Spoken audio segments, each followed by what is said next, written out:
After fighting tooth and nail to return home, the survivors thought they had finally found safety. But in the dead of night, betrayal struck. A couple, taking advantage of the darkness, stole a car, along with a portion of the supplies, and fled on their own. In the face of an apocalypse, the greatest test isn't survival, it's human nature. Days later, a knock echoed from outside. Before anyone could react, the pregnant woman made a reckless decision. She let a man in a suit inside without consulting the others. The moment the group heard the commotion, they rushed over, bombarding her with accusations. The man, sensing their hostility, immediately began to plead. He had been hiding safely at home with his family, but then, out of nowhere, a group of crazed lunatics stormed in, forcing them to look at the entities. One by one, his family members took their own lives. Only he managed to escape, and according to him, these lunatics weren't affected by the entities at all. In fact, they had become their most devoted followers, using violence to force normal people to open their eyes. Hearing this, the bald man suddenly grabbed a gun and pointed it at the stranger. "Get the hell out!" he growled. "I don't trust anyone anymore." But before he knew it, the old woman behind him smashed a vase over his head,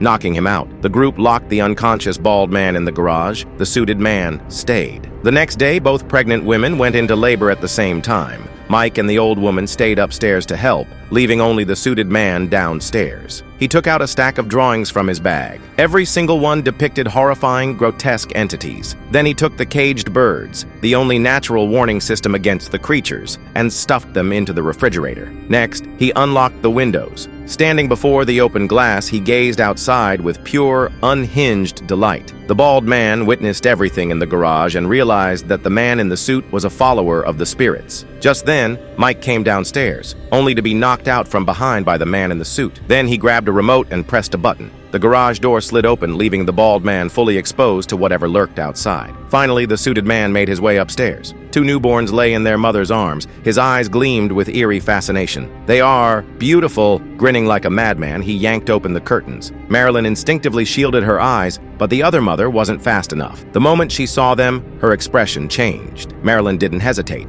She snatched the baby from the woman's arms. A second later, the mother flung herself out the window. The old woman, still blindfolded, tried to intervene, but the suited man grabbed her by the face. He pried her eyes open, forced her to see. Her pupils darkened. Without hesitation, she drove a pair of scissors straight into her own throat. Clutching the two newborns tightly, Marilyn cowered beneath a blanket, trembling. Suddenly, a hand reached out toward her.